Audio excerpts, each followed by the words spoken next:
अब जब हम समझ चुके हैं कि मेटाकॉग्निशन वास्तव में क्या है, तो आइए इसके बुनियादी पहलुओं को भी समझते हैं। मेटाकॉग्निशन के 3 महत्वपूर्ण घटक होते हैं जो मिलकर हमारी सोच को बेहतर बनाते हैं।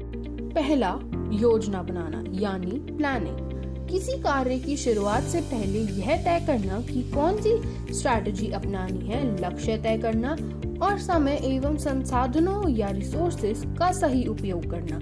जैसे मुझसे क्या करने के लिए कहा जा रहा है, मैं कौन सी स्ट्रैटेजीज का इस्तेमाल करूंगा, क्या ऐसी कोई स्ट्रैटेजी है जिन्हें मैंने पहले इस्तेमाल किया हो और जो अब भी उपयोगी हो सकती है। दूसरा, निगरानी करना यानी मॉनिटरिंग। काम करते समय यह देखना कि आप सही दिशा में जा रहे हैं, समझ सही हो रही है या कहीं कंफ्यूजन या उलझन हो रही है। जैसे क्या वह स्ट्रैटेजीज जो मैं इस्तेमाल कर रही हूँ काम कर रही हैं? क्या मुझे कुछ अलग आजमाने की जरूरत है?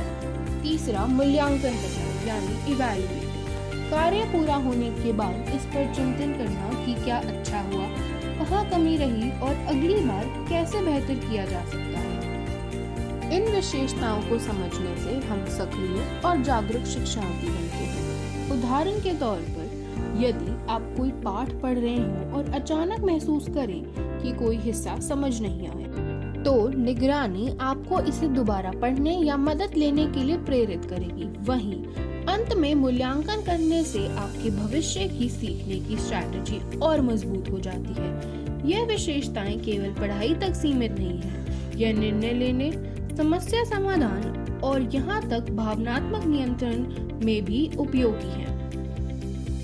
क्या चीजें ठीक से नहीं हुई, अगली बार मैं इसे अलग तरीके से कैसे कर सकता हूँ? क्या चीज अच्छी हुई, मैं इस स्ट्रैटेजीज का इस्तेमाल और किस प्रकार की समस्याओं में कर सकता हूँ? अलग अलग परंपराएं इन पहलुओं को अलग तरीके से महत्व देती हैं। उदाहरण के लिए माइंडफुलनेस अभ्यास हमारे विचारों और भावनाओं की निगरानी या मॉनिटरिंग को बेहतर बनाते हैं। वहीं कॉग्निटिव बिहेवियरल दृष्टिकोण पैटर्न का मूल्यांकन करके व्यवहार बदलने पर जोर देता है। यदि हम इन 3 विशेषताओं को अपनी रोजमर्रा की जिंदगी में अपनाएं, तो यह आत्मनियंत्रण या सेल्फ रेगुलेशन को मजबूत कर सकता है और विभिन्न क्षेत्रों में सफलता दिला सकता है। इस वीडियो को देखने के लिए धन्यवाद। अगली वीडियो में फिर मिलेंगे।